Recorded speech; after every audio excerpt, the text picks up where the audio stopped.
Bill is right. The only opportunity they would have would be a public comment period, and the chair would have to, at the beginning of the meeting, say so.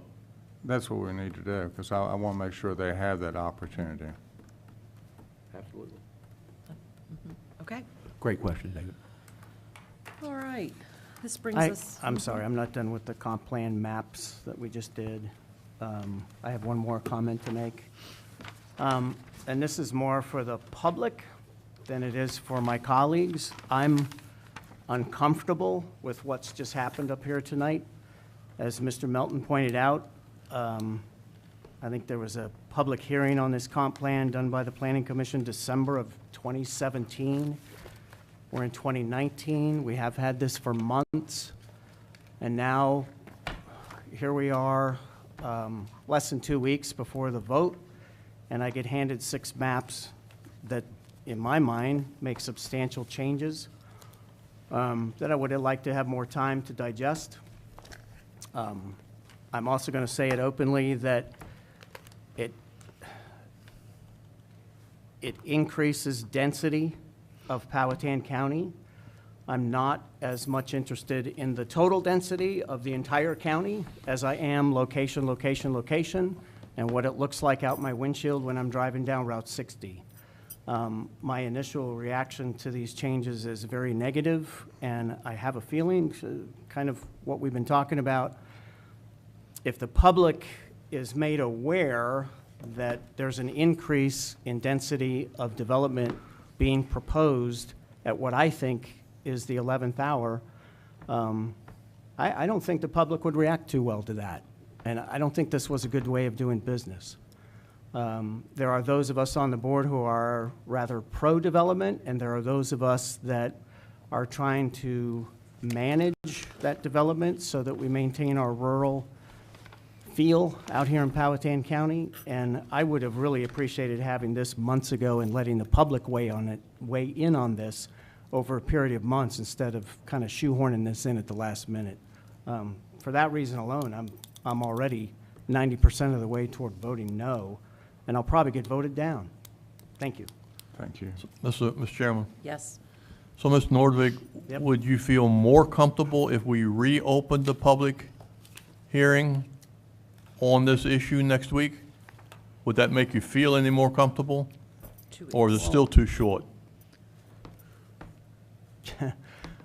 Not everybody is as tuned in to county business as the 5 of us, obviously. I'm not sure how quickly word would spread in the public arena for them to be able to consider these things. I can tell you that I've had, this is anecdotal, I've had feedback at places like Food Lion and a couple of phone calls here and there about one of the areas on this map that affects the district I serve. And it was, so far, it's been all negative. But I don't have a real feel for the over 5,000 people in District 2. So I don't know, I'm not giving you a real clear-cut answer to that question.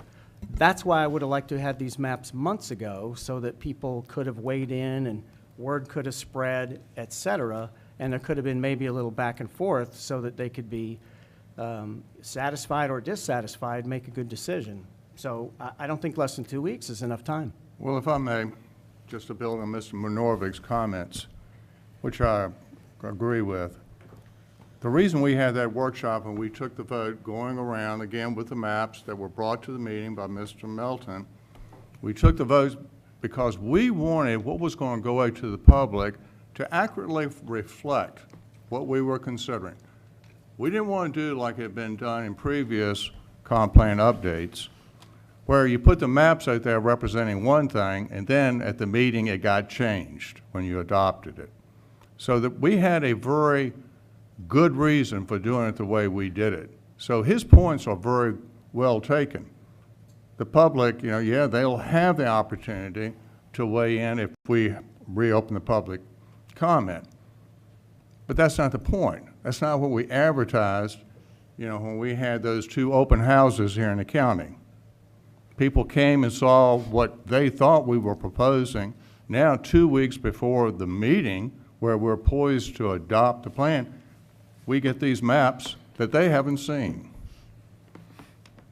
Thank you, Madam Chair. Mr. Tucker? So what would be the solution? Mr. Williams, if I may. I'm not sure I can fix this with a real easy, quick answer, because I didn't anticipate this. Right. So I don't have a quick answer, and I'm loath to give you an answer when I haven't thought this through, but I'm disappointed. Madam Chair, just a quick follow-up comment.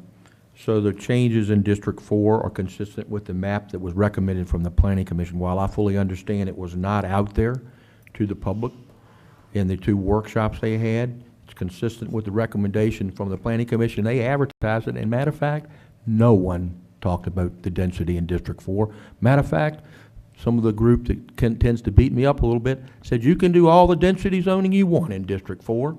And if you don't believe me, I'll pull the quote in the minutes where he said that. So there was no density increase in District 2 recommended tonight that hasn't been advertised to the public.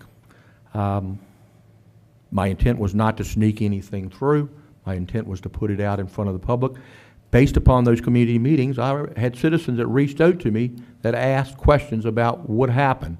Same thing on both sides of the road. So I guess that's what those citizens' meetings are for.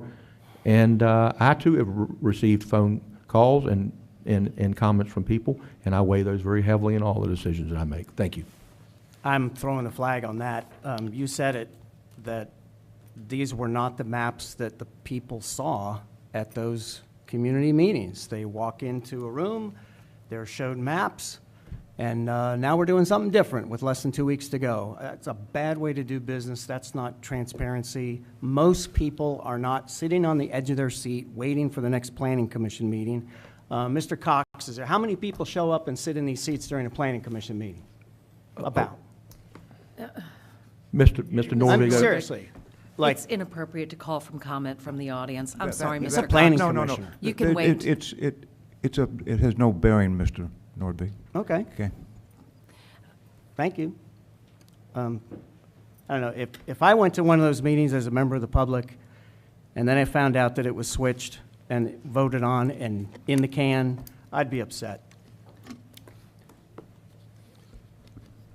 Madam Chair, just one follow-up.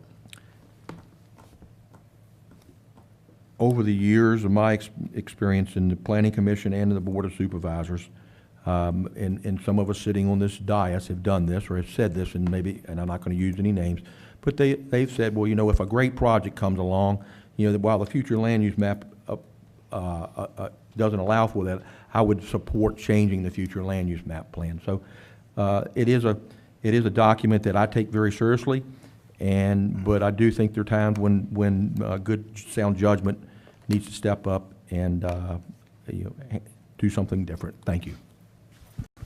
Madam Chair, good sound judgment by whom? I think we work for the people, and the people haven't seen this plan. So how can you say that? Gentlemen, And that's enough. I'm done. Mr.